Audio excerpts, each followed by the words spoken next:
The first rays of morning sun filtered through the dusty windows of Miller's Meat Market, casting long geometric shadows across the worn linoleum floor.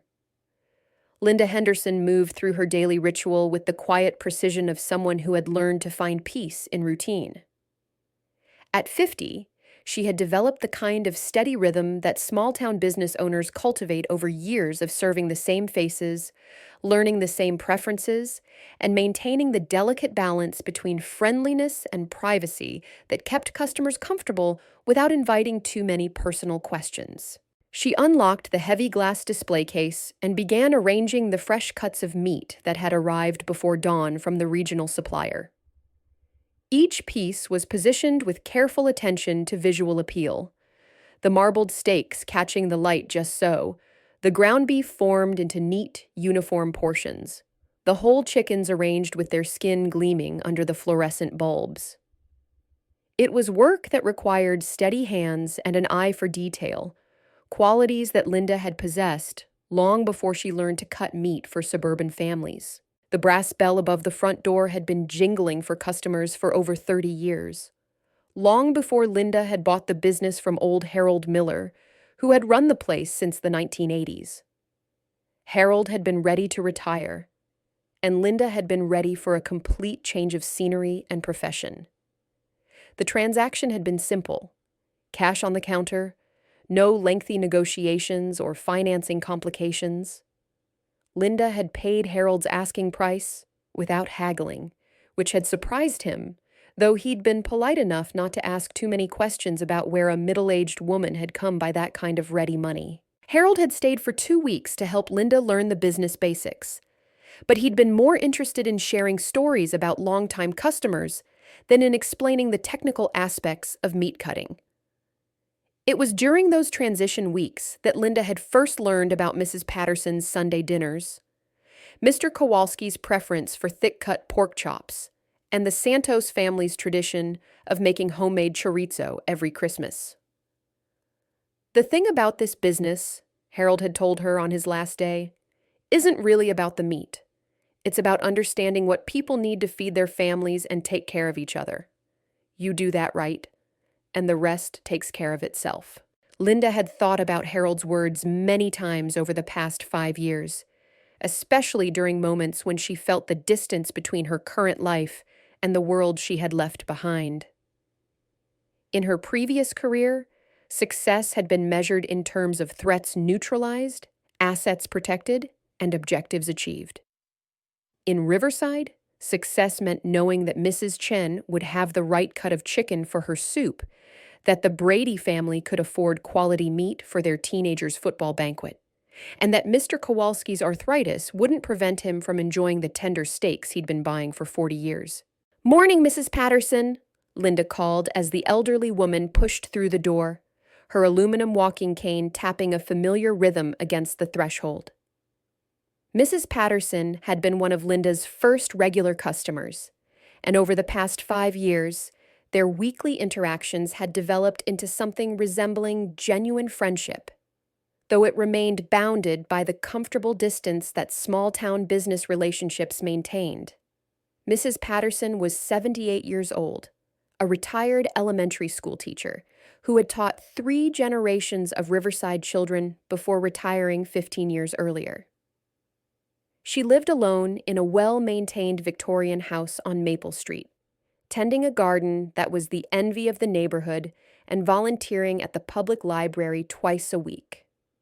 Her late husband had been the town's postmaster for over 30 years, and between them, they had known virtually everyone in Riverside and the surrounding rural area. "Good morning, dear.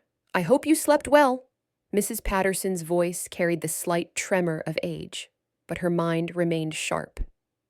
She navigated carefully between the narrow aisles, her cane finding safe purchase on the clean floor that Linda mopped every evening before closing.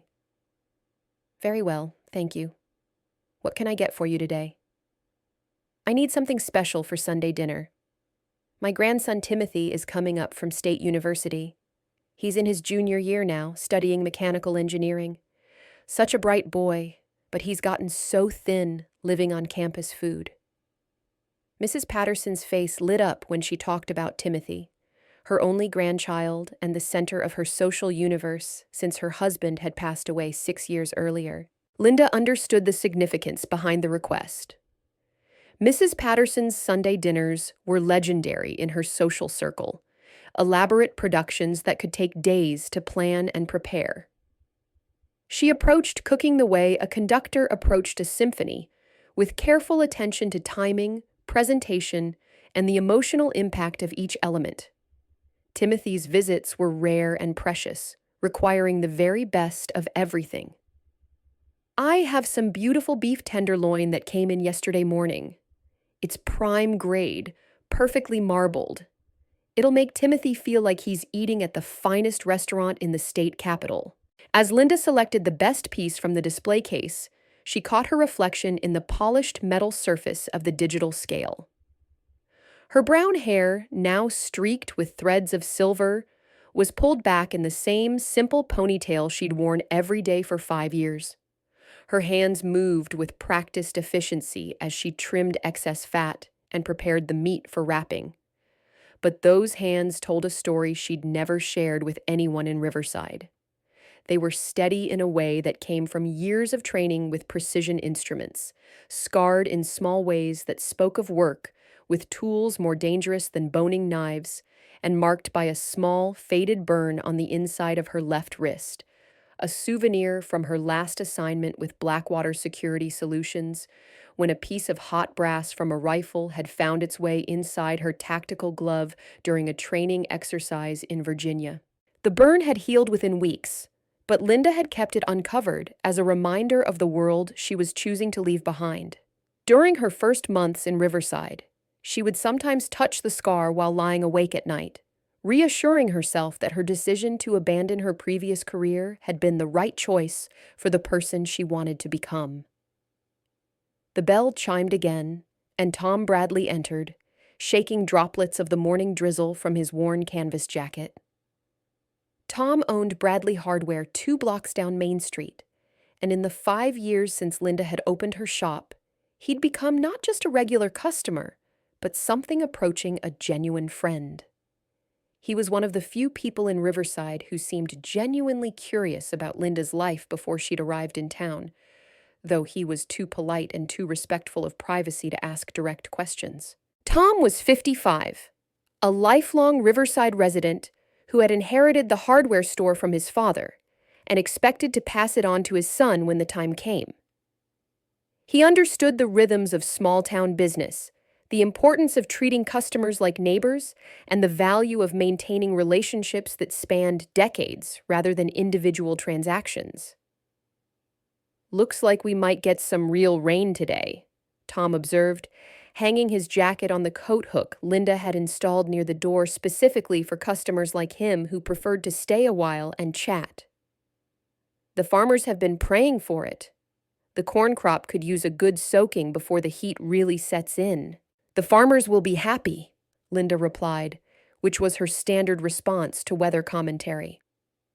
She'd learned early in her tenure in Riverside that having an opinion about precipitation was essential to fitting into agricultural community conversations, even though her knowledge of farming came entirely from observation and the local newspaper. Tom was one of the more observant residents of Riverside, and Linda suspected he had noticed things about her that others missed. He'd commented once on how she moved through her shop with unusual awareness of her surroundings, always positioning herself where she could see both the front door and the storage area, never turning her back completely to customers, maintaining what professionals in her former field called tactical positioning without conscious thought. Another time, Tom had mentioned that Linda's knife skills were unusually advanced for someone who claimed to have learned butchering as a second career. Her cuts were too precise, her grip too confident, her understanding of anatomy too sophisticated for someone who had supposedly learned the trade through trial and error. But Tom was also wise enough to understand that people came to small towns for many different reasons, and that the best neighbors were often those who respected each other's privacy while remaining available when help was needed. He'd never pushed Linda for details about her background, and she appreciated his discretion more than he probably realized. "How's business been this week?" Tom asked as Linda prepared his usual order of ground beef and pork chops. "Steady," Linda replied, which was always her answer, regardless of whether the week had been busy or slow. She'd learned that in small towns, complaining about business was considered bad form and bragging was considered worse. Steady was safe, neutral, and didn't invite follow-up questions she might not want to answer. The truth was that Miller's Meat Market provided Linda with exactly the kind of comfortable, anonymous existence she'd been seeking when she'd decided to leave her previous career behind. The business generated enough income to support her modest lifestyle, but not so much that it attracted attention from tax authorities or others who might be curious about a woman with no visible family or romantic attachments who'd appeared in Riverside with enough cash to buy an established business outright. The shop's financial success had been steady but unremarkable. Linda had maintained Harold Miller's customer base while gradually expanding her offerings to include specialty items that weren't available at the regional grocery chain 20 miles away. She'd developed relationships with local farmers who supplied her with hormone-free beef and free-range chickens, and she'd learned to cure her own bacon and make fresh sausages that had developed a modest following among customers who appreciated artisanal foods. More importantly, the business had given her a legitimate reason to be present in the community without attracting unwanted attention to her background or capabilities. She was simply Linda Henderson, the woman who had bought the meat market from Harold Miller and served good food to local families. The story was mundane enough to be believable and successful enough to explain her financial stability without raising questions about the source of her initial investment. What Tom and the rest of her customers didn't know was that Linda Henderson had not always been a small-town butcher. For 15 years, from her late 20s through her early 40s, she had worked for Blackwater Security Solutions and similar private military contractors, specializing in long-range precision shooting and tactical operations in locations that rarely appeared in news reports and were never discussed in official government statements. Her official job titles had varied depending on the specific contract and the political sensitivities involved: security specialist, risk assessment coordinator, field operations supervisor. But her actual work had involved capabilities that were not typically listed on civilian resumes. She had been trained to operate independently in hostile environments, to assess and neutralize threats with minimal collateral damage, and to extract personnel from situations where conventional rescue operations were not feasible. Linda had been very good at that work, perhaps too good for her own psychological well-being. Her specialty had been long-range precision shooting, a skill that required not just technical expertise with sophisticated weapon systems, but also the mental discipline to remain calm and focused under extreme stress. She had worked in places where the margin for error was measured in millimeters, and the consequences of miscalculation were measured in lives. She had been responsible for protecting corporate executives in war zones, diplomatic personnel in areas where official military presence was politically impossible, and humanitarian workers in regions where local governments could not guarantee their safety. The work had paid extremely well enough for her to accumulate substantial savings even while maintaining the nomadic lifestyle that high-risk security work required. But more importantly, it had provided her with a sense of purpose and professional achievement that few civilian careers could match. She had been part of operations that saved lives, prevented international incidents, and contributed to global stability in ways that would never be publicly acknowledged. But the psychological costs of that career had accumulated gradually, like radiation exposure that remained invisible until the damage became undeniable. The work had required a level of emotional detachment that had begun to affect other areas of her life. she had found herself growing more isolated, more suspicious of other people's motives, more comfortable with violence as a first rather than last resort for solving problems.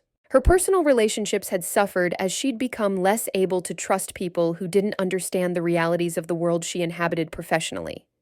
She'd maintained friendships only with other security professionals, dated only men who worked in similar fields, and gradually constructed a social life that revolved entirely around work-related activities and associations.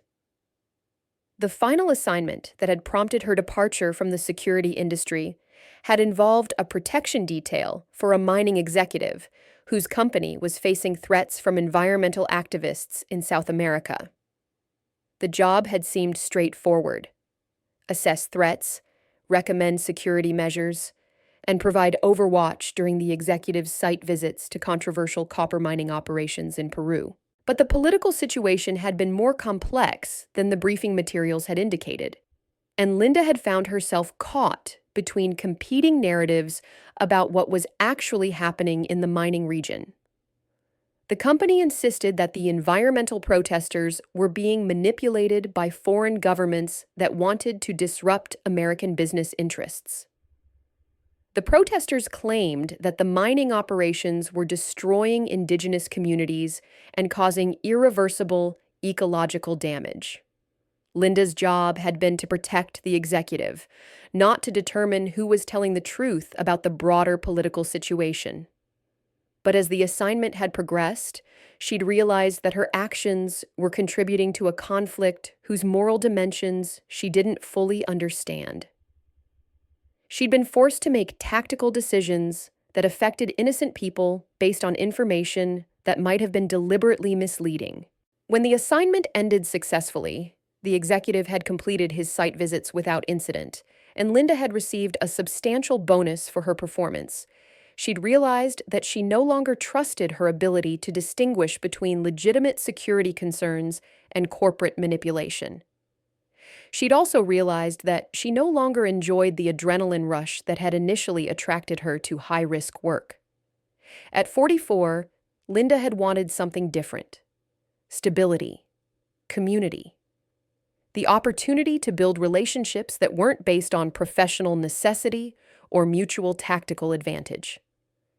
She'd wanted to wake up in the same place every morning, to know her neighbors' names, and to spend her days doing work that contributed to human welfare, rather than protecting the interests of people whose motives she couldn't evaluate. The decision to leave had not been dramatic or sudden. She had completed her contracted obligations with Blackwater, collected her final payments, and informed her supervisors that she would not be renewing her agreements for future assignments. Her departure had been processed as routine personnel turnover rather than any kind of crisis or security breach. Choosing Riverside had been almost random.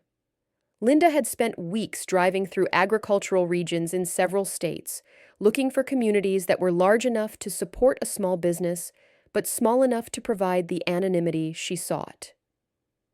She'd wanted a place where property was affordable, backgrounds weren't scrutinized too carefully, and a middle-aged woman could establish herself without attracting unwanted attention. She had driven through Riverside on a Sunday afternoon in late autumn, when the trees along Main Street were displaying their full spectrum of fall colors and the late-day light was casting everything in warm, golden tones. The town had looked peaceful, prosperous enough to support local businesses, and isolated enough to be off the radar of anyone who might be curious about her previous career. Harold Miller's "For Sale" sign in the window of the meat market had provided the opportunity she'd been seeking. The business was established, profitable, and simple enough for someone without extensive retail experience to manage successfully. The price had been reasonable, and Harold had been willing to accept cash payment without asking intrusive questions about financing or background checks. The transition to civilian life had not been easy. Learning to cut meat properly had taken months of practice, and Linda had wasted hundreds of dollars worth of inventory while developing the skills that customers expected from a professional butcher. She'd studied books about butchering techniques, watched instructional videos, and practiced on less expensive cuts until her knife work reached acceptable standards. More challenging had been learning to make small talk with people who had no experience with the kind of world she'd inhabited for 15 years.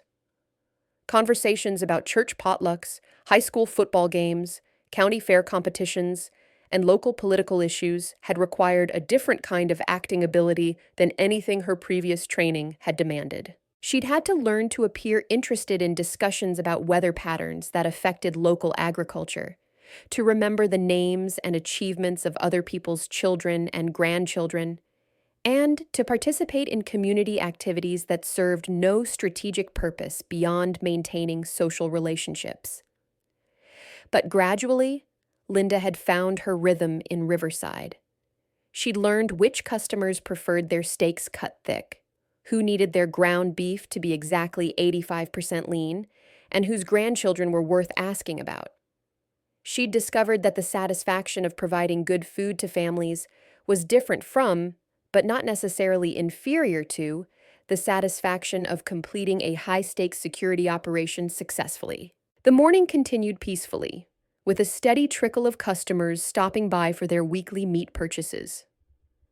Linda served old Mrs. Chen, who ran the flower shop on the opposite corner of the town square and always bought exactly 1 pound of ground turkey every Tuesday. Mrs. Chen was originally from Taiwan, had immigrated to the United States in the 1970s, and had married a second-generation Chinese-American man who'd worked for the county agricultural extension office before retiring. Mrs. Chen spoke English fluently, but with an accent that became more pronounced when she was excited or upset. She was known throughout Riverside for her generosity to neighbors, her beautiful flower arrangements, and her tendency to bring homemade dumplings to anyone who was sick or grieving. She had taken a special interest in Linda from the day the meat market had reopened under new ownership, perhaps recognizing in Linda the challenges that came with establishing oneself in a new community where everyone else had deep historical roots. "How is your morning going, dear?" Mrs. Chen asked while Linda prepared her usual order. "You look a little tired today." "I'm fine, thank you. Just stayed up a bit late reading." Linda appreciated Mrs. Chen's genuine concern, though she was always careful not to reveal too much personal information even in casual conversations. The truth was that Linda had been having difficulty sleeping for the past several weeks, though she couldn't identify any specific cause for her restlessness. She'd been experiencing dreams that drew material from her previous career. Fragmented images of assignments in distant countries, faces of people she'd worked with or protected, tactical scenarios that required split-second decision-making with life-or-death consequences. The dreams weren't nightmares exactly, but they were unsettling because they reminded her of capabilities she'd worked hard to suppress, and a version of herself she'd deliberately chosen to leave behind. She'd hoped that 5 years of cutting meat and making small talk would be sufficient to completely transform her identity, but her subconscious mind apparently retained vivid memories of the person she used to be. Mrs. Chen selected her ground turkey and lingered near the counter, clearly wanting to continue the conversation. "You know, Linda, if you ever need someone to talk to about anything, I'm a good listener. Sometimes it helps to share whatever is keeping us awake at night." Linda was touched by the offer, though she knew she could never take advantage of it. Mrs. Chen's kindness was genuine, but there was no way to explain that Linda's sleepless nights were caused by memories of places Mrs. Chen had never been and experiences that had no equivalent in civilian life. "That's very kind of you. I think I just need to establish a better bedtime routine." After Mrs. Chen left, Linda helped young Maria Santos select a chicken for soup. Maria was 26 years old, married to Roberto Santos, who worked double shifts at the county road department to support his growing family. Their son Miguel was 8 months old, a cheerful baby who usually slept peacefully in his stroller while his mother ran errands around town. Maria had grown up in Riverside, graduated from the local high school, and married her longtime boyfriend immediately after graduation. She represented the kind of stable, rooted community life that Linda had been seeking when she decided to leave her previous career, though Linda sometimes wondered if Maria ever felt constrained by the predictability of small-town existence. "Miguel is getting so big," Linda observed as she wrapped Maria's chicken. "He'll be walking before you know it." "Roberto is already talking about teaching him to play baseball," Maria replied with the mixture of pride and exasperation that new mothers often displayed when discussing their husbands' ambitious plans for their children. "I keep telling him that Miguel needs to learn to walk before he can run the bases." Their conversation was interrupted by the first police siren Linda had heard in months. In Riverside, sirens were unusual enough to be immediately noteworthy. The most dramatic crime in recent memory had been teenage vandalism at the high school gymnasium, and medical emergencies typically merited only an ambulance rather than multiple emergency vehicles. Linda paused in her work, listening as the siren grew louder, and was joined by others. Through the front window of her shop, she could see other business owners stepping outside their doors, looking up and down Main Street with the same curious concern she was feeling. The convoy of police cars passed directly in front of her shop, more emergency vehicles than Linda had seen in 5 years of living in Riverside. Behind the police cars came an ambulance, and what appeared to be the county fire department's rescue truck. All of them were heading toward the same destination, somewhere in the direction of the town's small financial district. Maria looked worried as she secured Miguel in his stroller. "I hope nobody is hurt. Do you think there was an accident on the highway?" "I don't know," Linda replied, though her professional instincts were already analyzing the pattern of emergency response vehicles and concluding that this was probably not a traffic accident. The number of police cars and the urgency suggested something more serious, a crime in progress or a public safety emergency that required immediate intervention. Linda's phone buzzed with a text message from Carol Winters, who worked as a receptionist at First National Bank 3 blocks away. Carol was one of Linda's closer acquaintances in Riverside, though their friendship was limited primarily to text messages and occasional conversations when Carol stopped by the meat market during her lunch breaks. "Something bad happening here. Police everywhere. Staying in locked office. Will call when I know more." The message was completely unlike Carol's usual chatty texts about her grandchildren, complaints about her arthritis, or observations about local gossip. The brevity and obvious tension in the words made Linda's chest tighten with a familiar sensation she'd hoped never to feel again. The hyper-alert awareness that came when a situation was developing rapidly and might require immediate action. Linda set down the package of chicken she'd been preparing for Maria and walked to the front window, looking more carefully toward the area where she knew First National Bank was located. Through the gaps between buildings, she could see the flashing lights of multiple emergency vehicles, and a small crowd was beginning to gather on the sidewalk near the town square. "Maria, I think you should probably head home now," Linda said gently. "It looks like there might be some kind of emergency situation, and it would be safer to avoid that area until we know more about what's happening." Maria nodded, clearly concerned but trusting Linda's judgment. She paid for her chicken and left quickly, pushing Miguel's stroller toward their house on the residential side of town, away from whatever crisis was developing near the financial district. After Maria left, Linda pulled out her smartphone and opened the local news app, but there were no new reports yet. Whatever was happening was too recent for the media to have picked up the story. She switched to a police scanner app she'd downloaded years ago but had never used, scrolling through emergency frequencies until she found the one used by Riverside Police Department. The radio chatter was fragmented and difficult to follow. Police communications were often coded and abbreviated in ways that made them hard for civilian listeners to interpret, but certain words came through clearly: armed suspects, multiple hostages, perimeter established, and requesting state assistance. Linda felt her pulse quicken as she processed the information. Riverside's small police force was dealing with something well beyond their usual scope of responsibility. Chief Thompson was a competent administrator and a decent man, but his department consisted of 12 officers whose most challenging experiences typically involved domestic disputes, drunk driving arrests, and occasional property crimes. Her phone rang, and Carol's name appeared on the screen. Linda, thank God you answered. Carol's voice was strained, barely above a whisper. Are you seeing the news? Do you know what's happening? I can see police cars, but I don't have specific details. Are you safe where you are? I'm in the office building next to the bank, on the second floor. I can see what's happening through my window. Linda, there are 3 men with guns inside First National.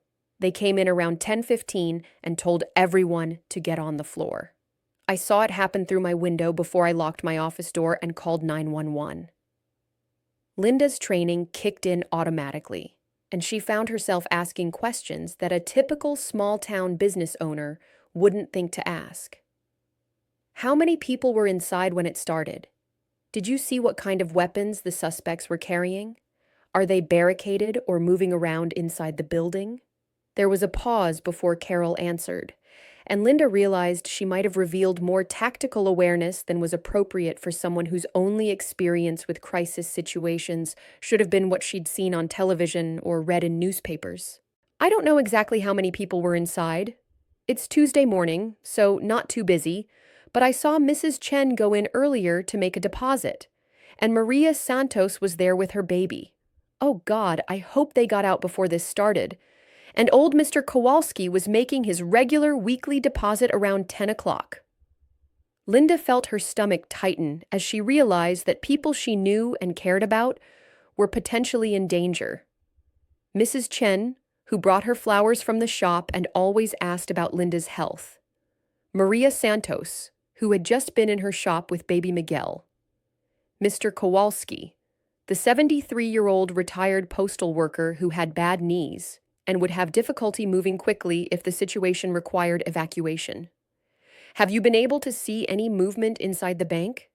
Do the people inside appear to be injured? I can see some people sitting on the floor near the windows, but I can't tell if anyone is hurt. The men with guns are moving around, but I can't hear what they're saying. Linda, what if someone gets hurt?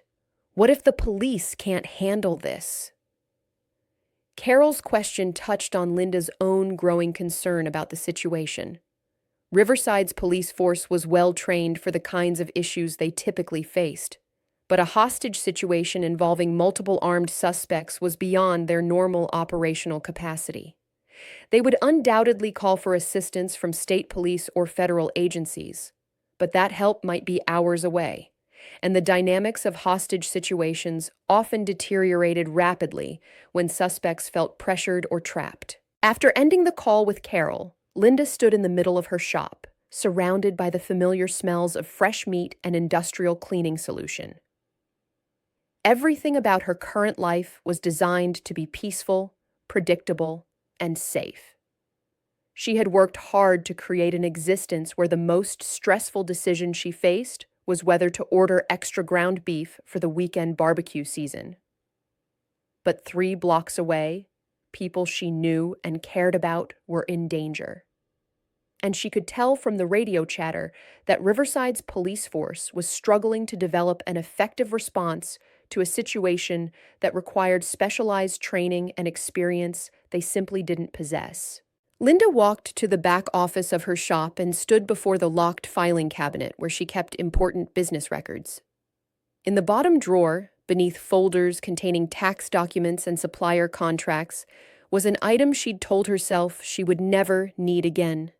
A Remington 700 rifle wrapped in an old military surplus blanket. She had kept the weapon partly for sentimental reasons. It had been her primary tool during her most successful years with Blackwater, and she'd used it to save lives in situations where conventional weapons or tactics would have been insufficient.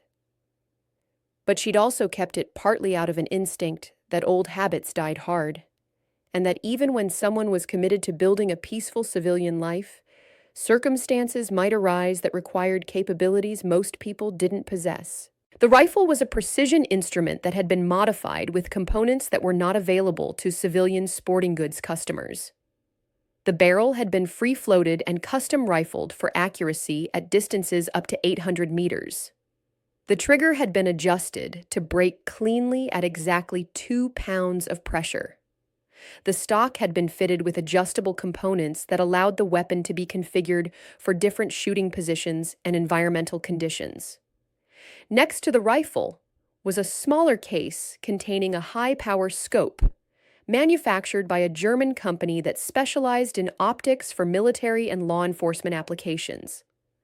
The scope was capable of target identification and accurate shooting at distances that exceeded the capabilities of most police department weapons, and it incorporated ranging and environmental compensation features that could be critical in complex tactical situations. Linda's hands moved automatically as she began assembling the rifle, muscle memory taking over from conscious decision-making. The familiar weight of the weapon in her hands was both comforting and troubling. Comforting because it represented capabilities she understood completely. Troubling because using it would mean acknowledging that her attempt to leave her previous life completely behind had been only partially successful. Through the back window of her shop, Linda could see the top floors of the bank building and part of the police perimeter that had been established around it. From her current position, she couldn't assess the tactical situation accurately, but she knew Riverside well enough to identify several potential observation points that would give her better information about what was happening and what options might be available for intervention. The old water tower behind the industrial district was the highest point in town and would provide an unobstructed view of the entire area around the bank building. Linda had noted this potential vantage point years earlier during her initial survey of Riverside, a habit from her previous career that had persisted even after she'd decided she would never need such information for operational purposes. But before committing to any course of action, Linda needed to understand the tactical situation more completely. She locked the front door of her shop and flipped the sign to closed, then gathered her equipment and slipped out through the rear exit into the alley behind Main Street. She moved carefully to avoid being seen by the small crowd of curious residents who had gathered near the town square, taking a circuitous route through side streets and vacant lots toward the industrial area. Her movement was deliberately inconspicuous. She looked like someone who was concerned about the emergency situation and was trying to get home safely, rather than someone who was positioning herself for potential tactical intervention. The climb up the water tower ladder was more challenging than it would have been 15 years earlier, but Linda's fitness level was still good. She had maintained a disciplined exercise routine, partly out of habit and partly out of an unconscious recognition that she might someday need the physical capabilities her previous career had required. She ran 3 miles every morning before opening the shop, did strength training exercises in her apartment every evening, and maintained the flexibility and coordination that tactical operations demanded. At the top of the water tower, Linda set up her rifle and scope with the efficiency of someone who had performed the same actions hundreds of times in various locations around the world. The familiar ritual of checking equipment, calculating distances, and assessing environmental factors, wind speed, light conditions, potential obstacles, brought back memories of assignments in places whose names she would never be able to discuss with anyone in Riverside. Through the powerful optics, the bank building came into sharp focus, and she could see details that were invisible from ground level. The First National Bank was a 2-story brick structure built in the 1960s, with large plate glass windows facing Main Street and smaller windows on the sides and rear of the building. The architectural design, which had probably been intended to project stability and openness, now worked against the hostages by making them visible to anyone outside the building. 3 police cars were positioned around the bank's main entrance, but their placement was more ceremonial than tactical. The officers were using their vehicles for cover, but they were positioned where the suspects inside the bank could observe their every movement through the large front windows. 2 more police cars were parked at the intersection a block away, effectively stopping traffic and securing the perimeter, but contributing nothing to the tactical resolution of the situation. Through the bank's front windows, Linda could see movement inside the main banking area. 3 figures in dark clothing were moving between the teller stations and the customer seating area, and she could make out several people sitting or lying on the floor near the windows. Even at this distance, she could identify some of the hostages. Mrs. Chen's distinctive gray hair and colorful cardigan, Maria Santos holding infant Miguel, and Mr. Kowalski's familiar plaid shirt and suspenders. The sight of people she knew and cared about in immediate danger activated something in Linda that 5 years of peaceful civilian life had not completely suppressed. The analytical, tactical part of her mind began automatically assessing the situation. Numbers and positions of suspects, weapons visible, hostage locations, potential fields of fire, environmental factors that might affect intervention options. Linda observed the scene for 25 minutes, taking mental notes about patterns in how the suspects moved and positioned themselves within the bank. 2 of them appeared to be younger and more nervous, frequently looking toward the windows where they could see police cars and gesturing in ways that suggested anxiety or disagreement. The third, who seemed to be the leader based on his body language and the deference shown by the others, moved more deliberately and spent time near what was probably the bank manager's office in the rear of the building. The leader appeared to be carrying a handgun, while his 2 partners had what looked like similar weapons. Linda was relieved to note that none of them appeared to be carrying rifles or more sophisticated weapons that would give them tactical advantages over responding law enforcement officers. But handguns were still deadly at close range, especially in a confined space where hostages could not take cover or escape quickly. She could also assess the police response from her elevated position, which confirmed her concerns about their inexperience with this type of situation. The officers had established a perimeter around the bank, but it was too close to the building and too visible to the suspects inside.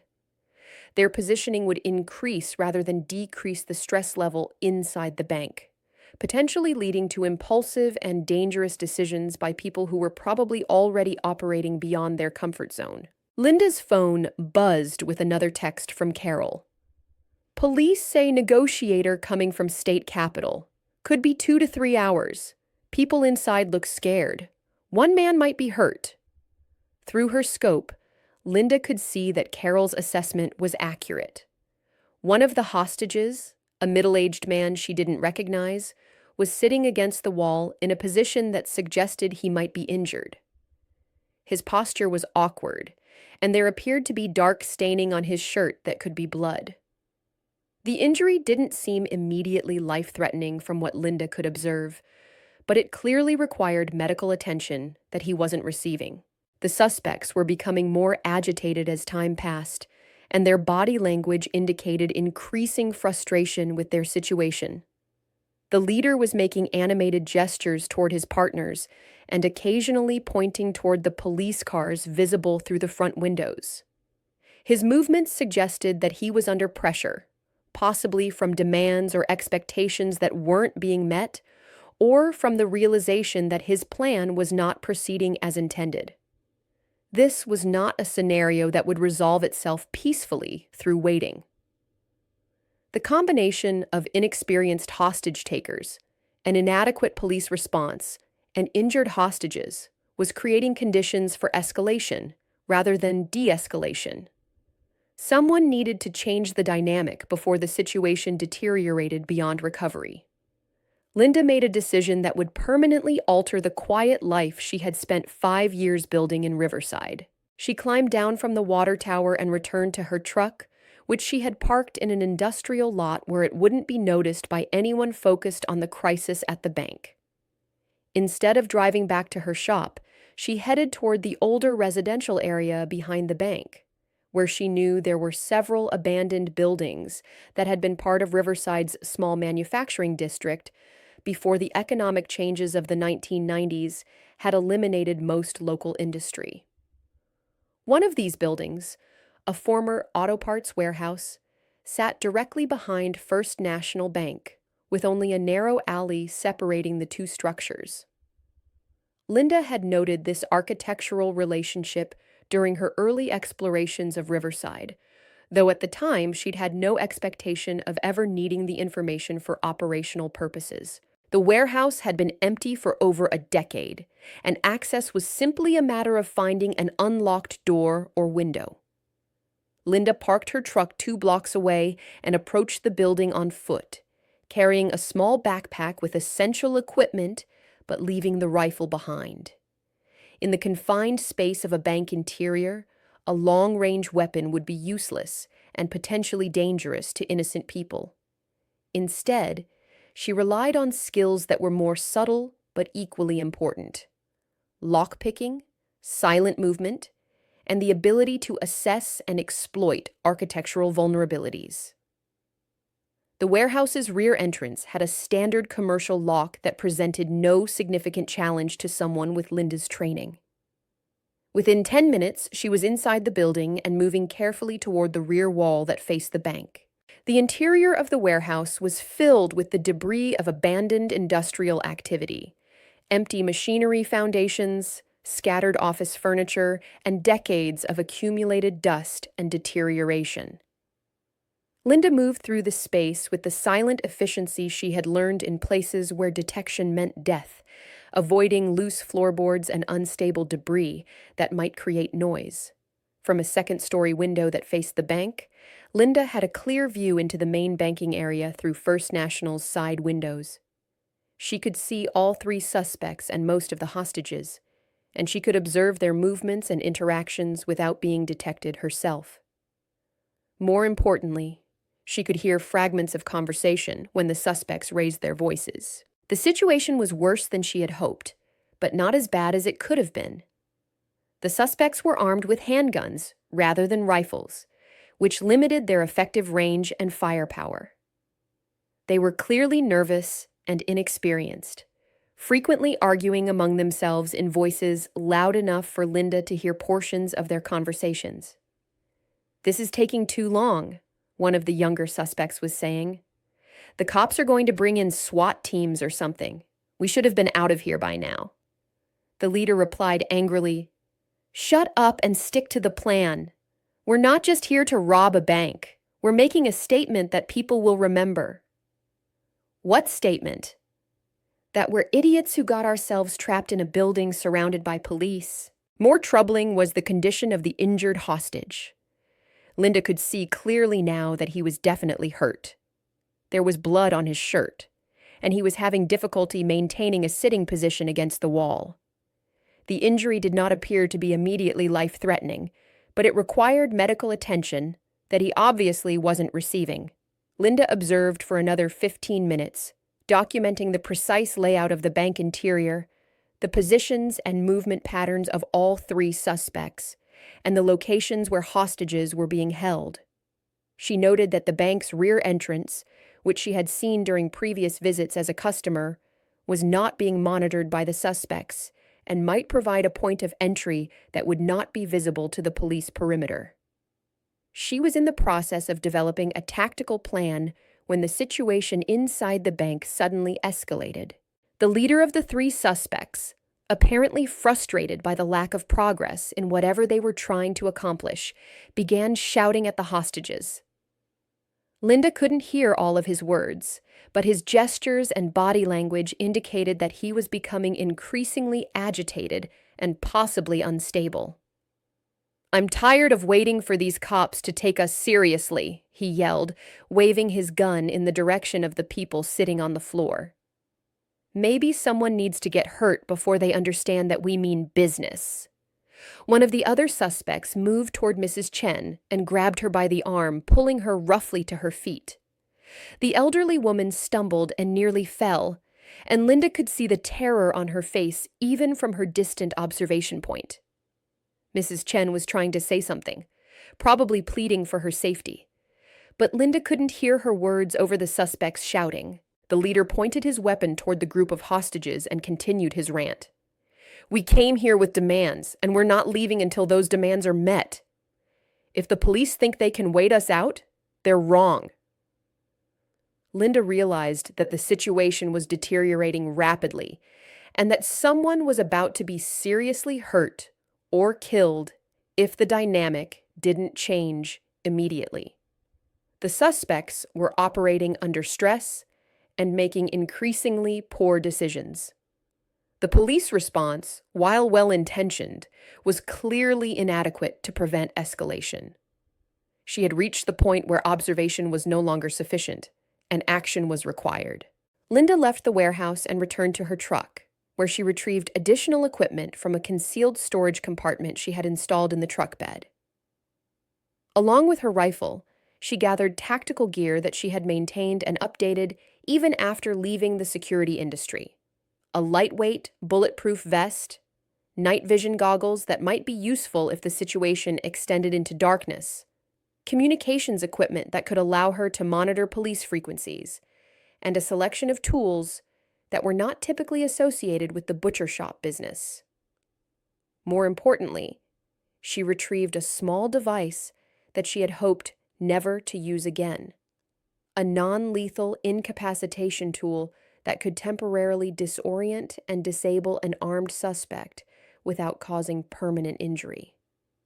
It was military-grade equipment that was not available to civilian law enforcement agencies, and using it would certainly raise questions about her background and capabilities. But Linda had moved beyond concerns about maintaining her cover story. The people inside that bank included individuals she had served, talked with, and cared about for 5 years. Mrs. Chen, who always asked about Linda's health and brought her flowers from the shop on special occasions. Maria Santos, whose baby had been born just 8 months earlier, and whose husband worked double shifts at the county road department to support his young family. Mr. Kowalski, who had lived in Riverside for over 70 years, and whose stories about the town's history had helped Linda understand the community she had chosen to join. These were not abstract hostages in someone else's crisis. They were her neighbors, her customers, and the closest thing to family that she had allowed herself to have in the past 5 years. Linda returned to the warehouse and began implementing a plan that drew on 15 years of tactical training and experience in situations where conventional solutions were not available. The bank's rear entrance was accessed through a small service alley that was not visible from the street where police were positioned. More importantly, it was not being monitored by the suspects inside the bank, who were focused on the front entrance and the large windows facing Main Street. The lock on the rear door was a standard commercial deadbolt that presented no significant challenge to someone with Linda's specialized skills. She had learned lockpicking as part of her security training, not for criminal purposes, but because legitimate security operations sometimes required entry into buildings where conventional access was not available or advisable. Within minutes, she was inside the bank's rear storage area, moving silently between filing cabinets and office furniture toward the main banking area. The storage room contained the usual collection of business supplies, boxes of forms, computer equipment, cleaning supplies, and the small refrigerator where bank employees kept their lunches. She could hear voices much more clearly now, and the conversation confirmed her assessment that the suspects were inexperienced and increasingly desperate.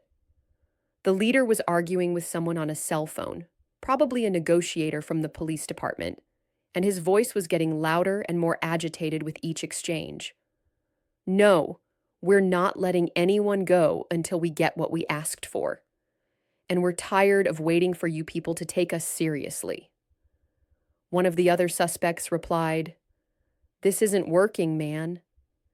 Maybe we should just take whatever money they have and get out of here. This is taking way too long." We're not just here for money, you idiot. We're making a statement. These people need to understand that the government can't protect them from citizens who are tired of being ignored. Linda realized that she was dealing with suspects who had motivations beyond simple robbery. Whether their goals were political, personal, or psychological, they were operating under ideological beliefs that made them more dangerous and less predictable than professional criminals would have been.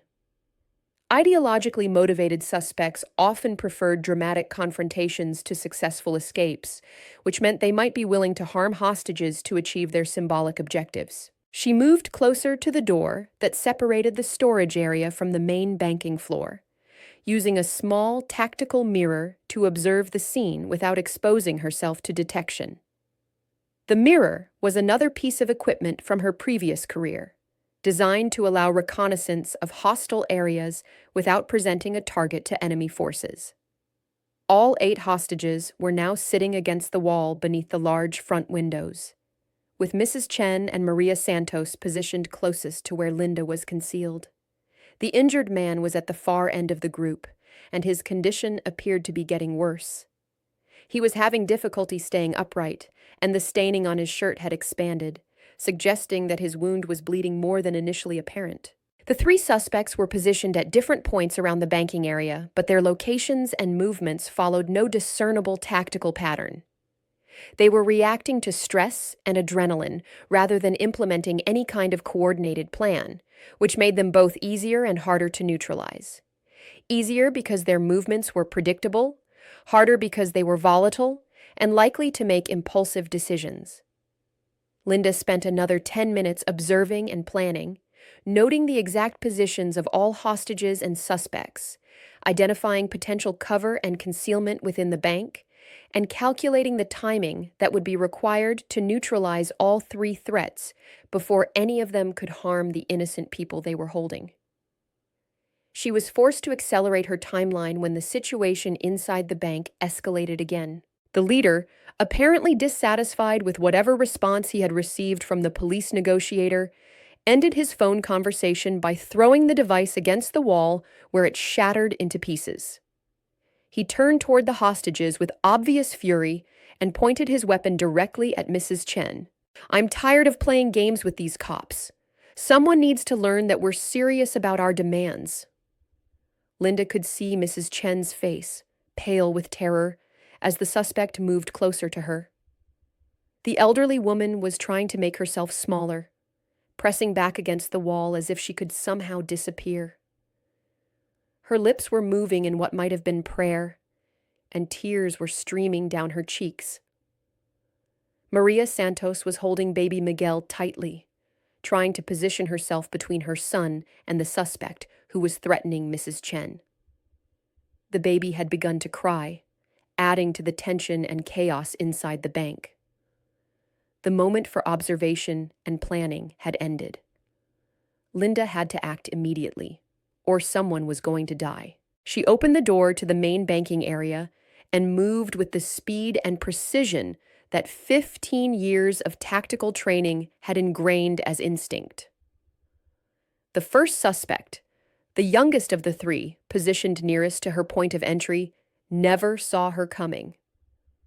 Linda's approach was silent and her movements were controlled, allowing her to close the distance between them before he could react or alert his partners.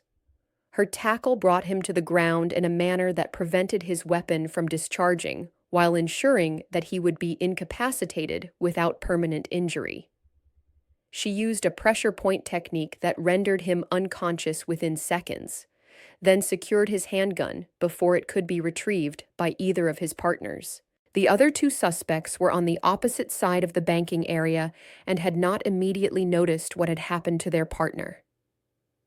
The sound of his body hitting the floor had been muffled by the carpeting, and Linda had moved with sufficient speed to prevent him from crying out.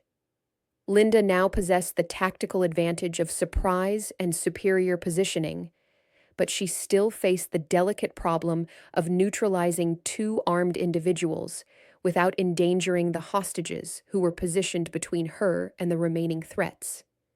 Any miscalculation could result in innocent people being shot, either by the suspects or by bullets that missed their intended targets. She observed their positions for several seconds, noting that the leader was standing near the teller windows, while his remaining partner was closer to the hostages but facing toward the front windows where he expected challenges to come from. Both men were positioned where they could not easily see the area where Linda had neutralized their partner.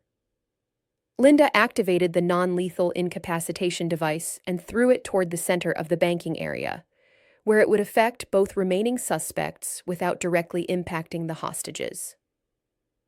The device created a brilliant flash of light, accompanied by a disorienting sound that temporarily overwhelmed the senses of anyone looking in its direction. Both suspects stumbled and cried out, disoriented by the sudden sensory overload. Linda used the precious seconds of confusion to move closer, approaching the leader from behind while he was still trying to understand what had happened and regain his bearings. Her second takedown was as controlled as the first. She subdued the leader using techniques that would incapacitate him without causing permanent injury, then quickly secured his weapon. The third suspect, seeing his partners down and facing an opponent whose capabilities he clearly didn't understand, dropped his weapon without being ordered to do so and raised his hands in surrender. "Please don't hurt me," he said, his voice shaking with fear and shock. "I never wanted anyone to get hurt. This wasn't supposed to happen like this." Linda secured his weapon and used zip ties from her tactical kit to restrain all three suspects. The entire engagement had lasted less than 3 minutes. 3 armed suspects had been neutralized, 8 hostages had been freed, and no shots had been fired by either side. "Everyone stay calm," Linda said to the hostages in a voice that was firm but reassuring. "The danger is over. I'm going to check on anyone who might be injured, and then we'll wait for the paramedics to arrive." She quickly assessed the condition of each hostage, starting with the man who had been shot during the initial takeover of the bank. The wound was a graze to his upper arm, painful and bloody, but not life-threatening. Linda used supplies from the bank's first aid kit to clean the wound and apply pressure to stop the bleeding while they waited for professional medical attention. Mrs. Chen was shaken, but physically unharmed. She kept thanking Linda in a mixture of English and Chinese, tears streaming down her face as she realized that the nightmare was over and she was safe. Her hands were trembling, but she was trying to help comfort the other hostages who were still in shock. Maria Santos was focused on calming baby Miguel, who had been crying throughout the final confrontation, but seemed to be uninjured. Maria herself appeared to be physically fine, though she was clearly traumatized by the experience and kept looking around as if expecting new threats to appear. Mr. Kowalski needed help standing up after sitting on the hard floor for over an hour. His arthritis made it difficult for him to rise without assistance, but his primary concern was ensuring that everyone else was all right, particularly Mrs. Chen and the young mother with the baby. The other hostages, bank employees and customers Linda knew less well, were suffering from shock and trauma, but had not been physically harmed during the incident.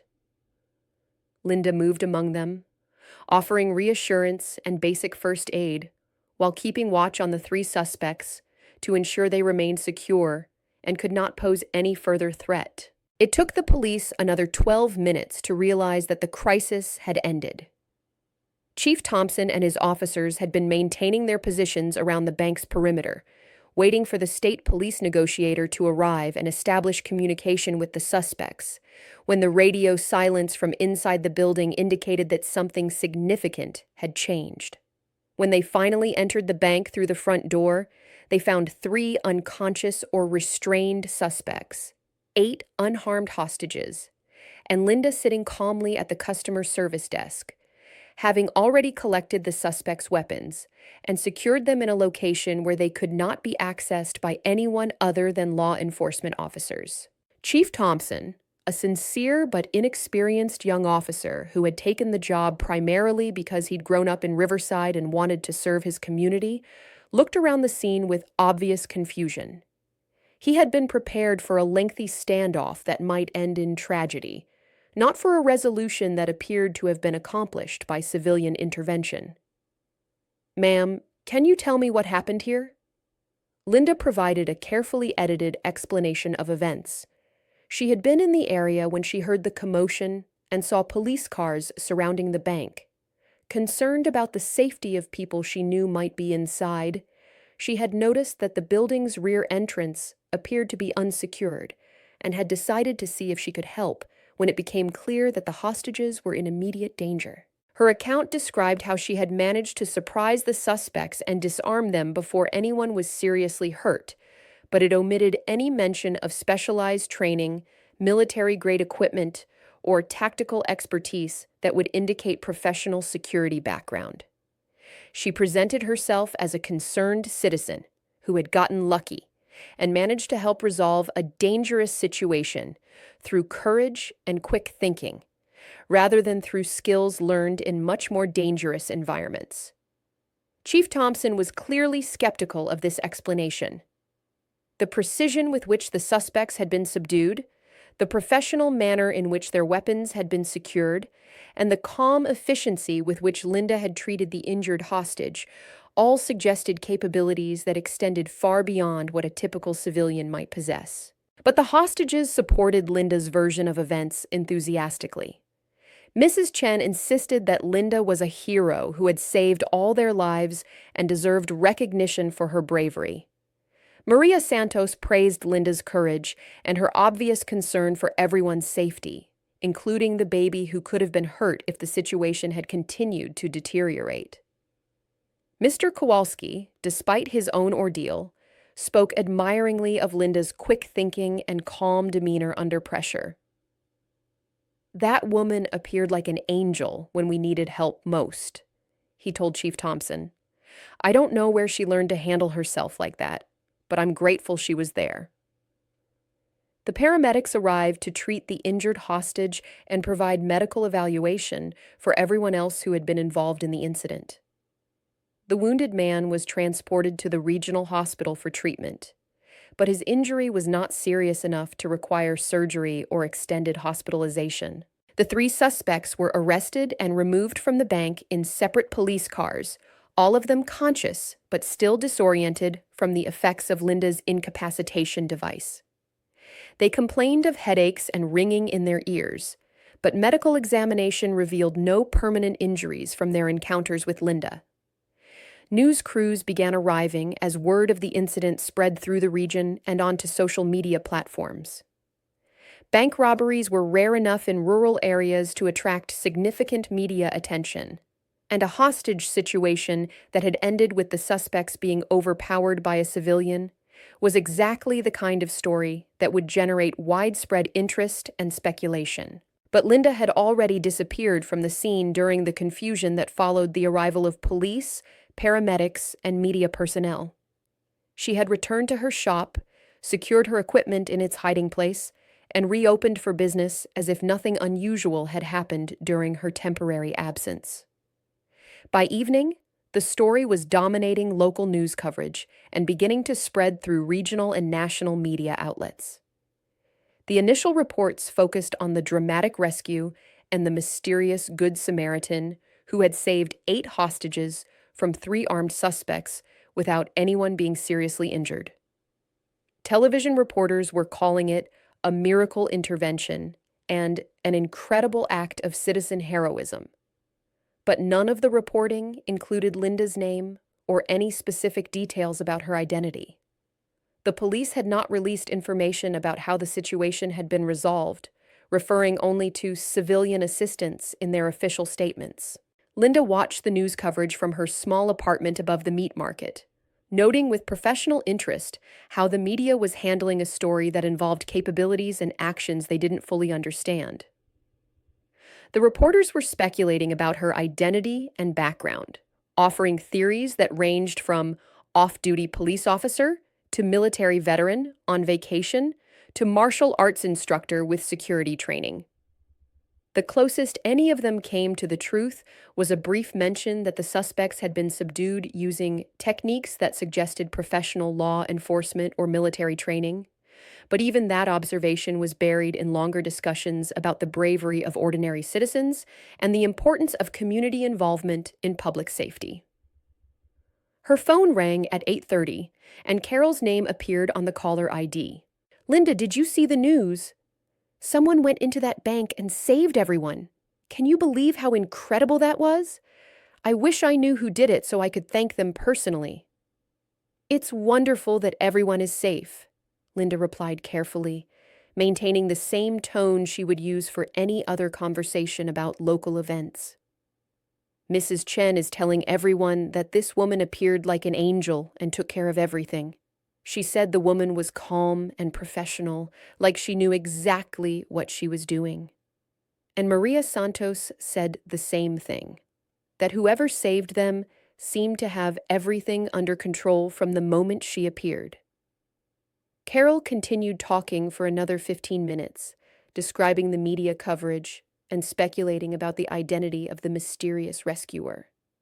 She repeated stories she'd heard from other witnesses and shared theories about where such a person might have learned the skills necessary to handle such a dangerous situation single-handedly. Linda listened patiently, offering appropriate responses while being careful not to reveal any knowledge that a typical business owner wouldn't possess.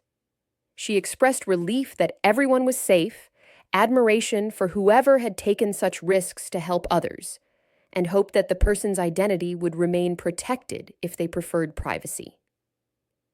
After hanging up, Linda sat in her kitchen and reflected on the day's events.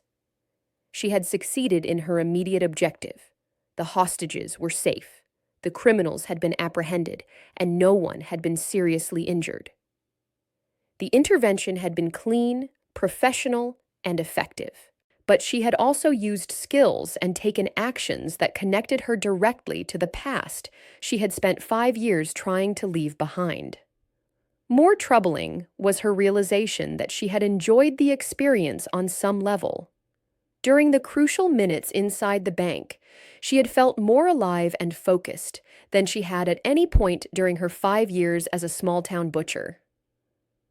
The challenge, the precision required, the importance of the outcome, the satisfaction of using her capabilities to protect innocent people. All of it had reminded her why she had originally been attracted to high-risk security work and why she had been so good at it. But Linda had left that world for compelling reasons that remained valid. The stress, the moral ambiguity of some assignments, the constant exposure to violence and danger, the psychological costs of maintaining lethal capabilities. She had decided that she wanted a simpler, more peaceful existence, and nothing about today's events changed her fundamental assessment of what kind of life would make her happy. Over the next several days, the story continued to generate interest throughout the region and beyond. A local television reporter visited Linda's shop to ask if she had witnessed anything unusual during the bank incident, but Linda told him she had been busy with customers and hadn't noticed anything until she heard the sirens and saw the emergency vehicles racing past her windows. The police investigation revealed that the 3 suspects were members of a small anti-government group that had been planning attacks on federal institutions for several months. Their goal had been to make a political statement about banking regulations and federal monetary policy rather than to steal money, which explained their erratic behavior and poor tactical planning. Their capture had prevented what could have developed into a much more serious incident if they had been allowed to proceed with their planned demonstration. Federal investigators discovered that the group had been in contact with similar organizations across the region and had been planning coordinated attacks that could have resulted in multiple casualties. Chief Thompson visited Linda's shop a week after the incident, ostensibly to purchase steaks for a family barbecue, but clearly hoping to ask additional questions about the bank situation and her possible involvement in its resolution. "You know, Linda, I've been thinking about what happened at First National. The whole situation was resolved very professionally, almost like someone with specialized training was involved in bringing it to a peaceful conclusion. Linda continued preparing his order without looking up from her work. I'm glad everything worked out well for everyone involved. The thing is, we can't quite piece together exactly how it all happened. The suspects aren't providing much information about what occurred inside the bank, and the witnesses all have slightly different versions of events. But everyone agrees that someone helped them, someone who really knew what they were doing. Sometimes people can do more than they expect when others are in danger, Linda replied, using neutral language that neither confirmed nor denied any involvement in the incident. Thompson nodded slowly, processing her response. That's certainly true. And I want you to know that if someone did help resolve that situation, the whole town is grateful. We might not have the resources or experience to handle something like that on our own, and it could have ended much worse without civilian assistance. After he left, Linda realized that Chief Thompson suspected her involvement, but was not going to pursue it officially. He understood that whoever had intervened had probably saved lives and prevented his small police force from facing an impossible situation that could have resulted in tragedy. Sometimes, she reflected, the most important conversations were the ones that remained unspoken, where understanding was reached through implication rather than direct acknowledgement. Life in Riverside gradually returned to its normal rhythm over the following weeks. The bank reopened with enhanced security measures, including bulletproof glass at the teller windows, a sophisticated alarm system that connected directly to the state police headquarters, and additional surveillance cameras that would provide better documentation of any future incidents. The trauma counselor brought in from the regional medical center reported that most of the hostages were recovering well from their ordeal, though several continued to experience anxiety and sleep difficulties that would require ongoing treatment. Mrs. Chen had returned to her normal activities, but was more cautious about her daily routines and preferred to have company when running errands that required her to be away from familiar environments. Mrs. Chen returned to Linda's shop for her weekly grocery shopping, but their interactions had changed in subtle ways. The elderly woman seemed more aware of Linda as an individual, rather than simply as a service provider, asking more personal questions about Linda's health and well-being, lingering longer to chat about topics unrelated to meat purchases. She began bringing Linda small gifts from her flower shop, a potted orchid for Linda's apartment, seasonal bouquets that brightened the meat market's utilitarian atmosphere, and traditional Chinese tea that she insisted Linda accept without payment. You take care of everyone in this town with good food, Mrs. Chen said during one visit, though her eyes suggested she might be referring to more than Linda's professional services. Someone should take care of you too. Make sure you have beautiful things in your life. Linda was touched by the gesture, though she wondered if Mrs. Chen somehow suspected more about the bank incident than she was expressing directly. There was something in the elderly woman's manner that suggested deeper gratitude than would be warranted by their normal business relationship.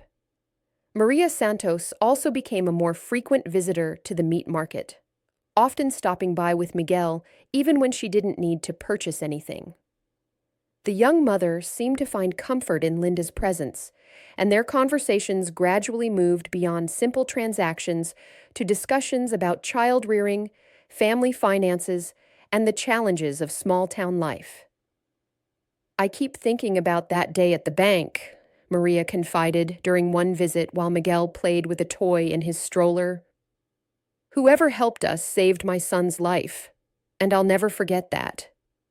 I wish I knew who it was so I could thank them properly. Linda nodded appropriately, while internally wrestling with the knowledge that she could never acknowledge Maria's gratitude directly or explain how much it meant to her to know that her actions had protected an innocent child and his mother.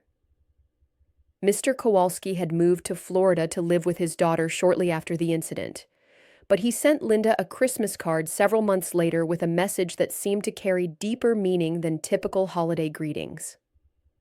Thank you for being such a good neighbor all these years.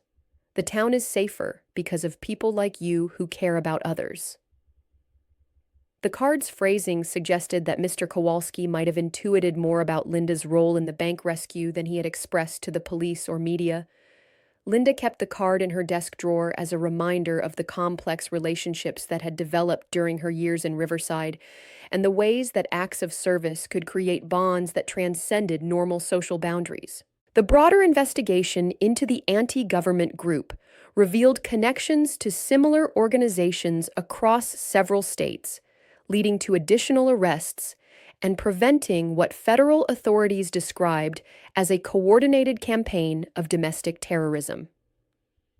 Linda followed the news coverage with professional interest, noting that her intervention at the bank had disrupted a much larger pattern of planned attacks that could have resulted in multiple casualties.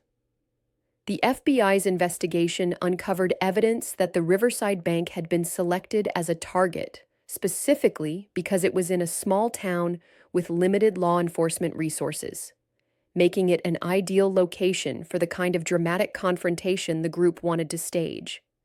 Their plan had been to use the hostage situation to generate media attention for their political message, but they had been counting on a lengthy standoff that would give them time to make demands and issue statements to news organizations. Linda's rapid intervention had prevented them from achieving their propaganda objectives and had denied them the platform they had sought for publicizing their extremist ideology.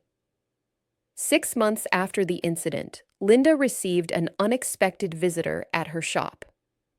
A woman in a conservative business suit knocked on the door after closing time, and when Linda opened it, she displayed federal identification that identified her as Special Agent Rebecca Walsh from the FBI's Domestic Terrorism Task Force.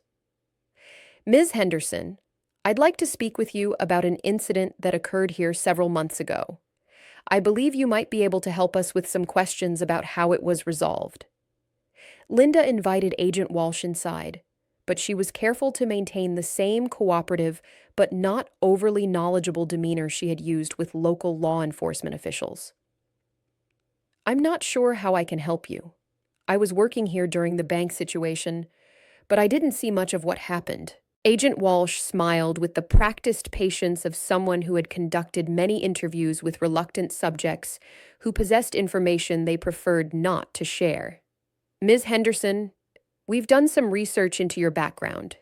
We know about your previous employment with Blackwater Security Solutions and related organizations. We know about your specialized training and your operational history in high-risk environments. And we know that what happened in that bank could not have been accomplished by someone without very specific professional capabilities.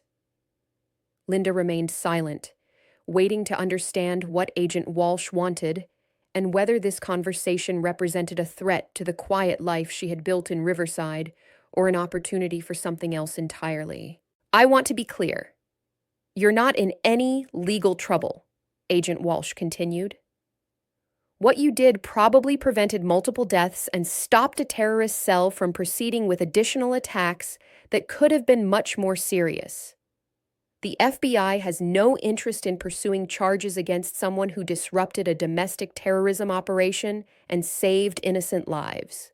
Her consulting work had evolved to include speaking at academic conferences about the sociology of rural security, writing training materials that emphasized community-based approaches to emergency preparedness, and advising federal agencies about the importance of understanding local cultures when implementing national security programs in rural areas. But her most important work remained the daily interactions with customers at Miller's Meat Market, the weekly emergency response team meetings at the community center, and the quiet vigilance that came from someone who understood both the capabilities of potential threats and the vulnerabilities of the people she had chosen to protect. Linda had learned that heroism was not always dramatic or visible, that service could take many different forms, and that the most important security was often the kind that no one noticed, because it prevented problems rather than responding to them after they had already developed. 7 years after the bank incident, Linda had established a routine that balanced all aspects of her life in ways that felt sustainable and meaningful. She still opened her shop every morning at 7 o'clock, still served the same regular customers who had become genuinely important to her, and still found satisfaction in providing good food to families who depended on her for their weekly meat purchases. But she had also become a respected consultant whose expertise was sought by federal agencies, law enforcement organizations, and academic institutions that were trying to understand how rural communities could prepare for and respond to various types of security threats. Her work had expanded to include international dimensions as well. The State Department had asked her to review security protocols for American facilities in rural areas of other countries, and several allied governments had requested her assistance in developing civilian preparedness programs similar to what she had helped create in the United States. These assignments gave Linda opportunities to travel and work on problems that had global significance, but they also reinforced her appreciation for the life she had built in Riverside and her commitment to maintaining that as her primary identity and residence. The town had grown slightly over the years, with several new businesses opening and some young families moving in to take advantage of the affordable housing and good schools. But it had retained the essential character that had attracted Linda 7 years earlier. A place where people knew each other, looked out for each other, and maintained the kind of community connections that had become rare in many parts of the country. Linda's role in the community had evolved as well. She was no longer just the woman who had bought the meat market from Harold Miller. She had become someone people turned to for advice about emergency preparedness, someone whose calm presence during crises provided reassurance to others, and someone whose judgment was trusted even when the sources of her knowledge remained mysterious. Dr. Martinez had retired and moved to Arizona to be closer to her grandchildren, but she had recommended Linda for appointment to the County Emergency Management Board, where her insights about rural preparedness had influenced planning and resource allocation for the entire region.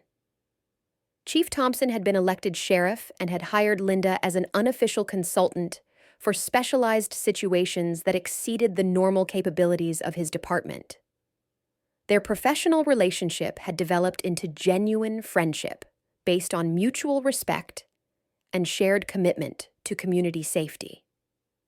"You know, Linda," he had said during one of their conversations about upgrading the county's emergency communication systems, "I've learned that real leadership isn't always about giving orders or having official authority. Sometimes it's about recognizing when someone else has the knowledge and experience you need and being smart enough to listen to them and support their contributions." Linda had appreciated Thompson's growth as a law enforcement officer and community leader. He had learned to balance his official authority with practical recognition of expertise and experience, wherever it might be found, and he had developed into exactly the kind of leader that rural communities needed.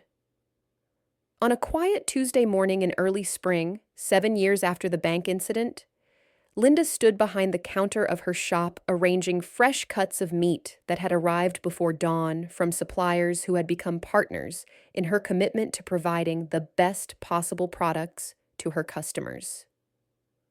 The routine was familiar and comforting, checking temperatures, rotating inventory, preparing the display case so that everything looked appealing and fresh. But Linda had learned that routine could coexist with readiness, that peaceful daily life could be sustained by capabilities that remained ready for activation when circumstances required. The rifle remained in her desk drawer, cleaned and maintained, but unused since the day she had climbed the water tower to assess the situation at the bank. Linda hoped it would never be needed again, but she was no longer afraid of the person who could use it if necessary. She had learned that strength could be measured not just by what someone was capable of doing, but by their wisdom in choosing when and how to use those capabilities. She had learned that service could take many forms, from providing good food to neighbors to preventing terrorist attacks, and that the most important contributions were often the ones that no one else would ever know about. The bell above the door chimed, and Mrs. Chen entered, moving more slowly than she had in previous years, but still maintaining her weekly routine of shopping for groceries and checking on the people she cared about in the community. "Good morning, dear," Mrs. Chen said, her voice carrying the warmth that Linda had come to associate with genuine friendship, developed over years of small interactions and mutual care. "How are you feeling today?" "Very well, thank you," Linda replied, and as she prepared Mrs. Chen's usual order, she realized that the answer was completely true. She had found her place in the world, serving her neighbors with fresh cuts of meat and protecting them with skills they would never need to know she possessed. She was exactly who she had always been meant to be. A guardian who chose peace over conflict, a warrior who served with compassion rather than violence, and a hero who preferred to work in silence rather than seeking recognition or glory. The people of Riverside continued their quiet daily lives, secure in the knowledge that they lived in a safe community where people looked out for each other and where help was available when it was needed. What they didn't know was that their sense of security was protected not just by official law enforcement and emergency services, but by a quiet woman who cut their meat with steady hands and watched over them with capabilities learned in places they would never need to imagine. Linda Henderson had become part of the fabric of her community in ways that extended far beyond her official role as a small business owner. She was a person people could count on, whether they needed advice about preparing for winter storms, assistance during medical emergencies, or simply the reassurance that came from knowing that someone competent and caring was paying attention to their welfare. And in the end, that was exactly how Linda wanted it to be. She had learned that the most important kind of heroism was the kind that prevented tragedies rather than responding to them, the kind that built up communities rather than tearing down enemies, and the kind that worked quietly every day rather than appearing dramatically in moments of crisis. As she served her customers and participated in her community, Linda carried with her the knowledge that she had made a difference when it mattered most. She had saved lives without taking any, resolved a crisis without seeking credit, and found a way to honor both her past experience and her present values. The town of Riverside was safer because Linda Henderson had chosen to make it her home, though most residents would never know the full extent of what that choice meant for their security and well-being. And Linda had found the peace and purpose she had been seeking when she decided to leave her previous career behind, though she had discovered that true peace came not from abandoning her capabilities, but from using them wisely in service of others.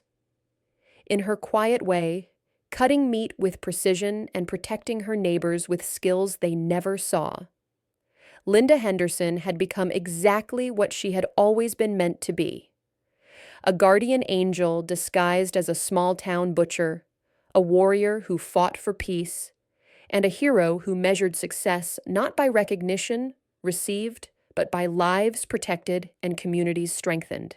The story of the bank incident had become part of Riverside's local history, retold at community gatherings and passed down to newcomers as an example of how ordinary people could do extraordinary things when circumstances required courage and quick thinking. But Linda's role in that story remained her secret, shared only with a few perceptive individuals who had guessed the truth and chosen to protect it. And that was exactly how she wanted it to remain, for she had learned that the most powerful kind of service was the kind that worked invisibly, creating safety and security that people could take for granted, because someone else was quietly ensuring that they never had to worry about the dangers they couldn't see or imagine. Linda Henderson, the quiet butcher of Riverside, had found her calling in the intersection between ordinary daily life and extraordinary protective capability. She served fresh meat to families and served as a guardian to her entire community. And she had never been happier or more at peace with the person she had chosen to become. If this story touched you, don't forget to like, comment, and subscribe. We'd love to hear what inspired you the most. And where in the world are you watching from? Let us know below.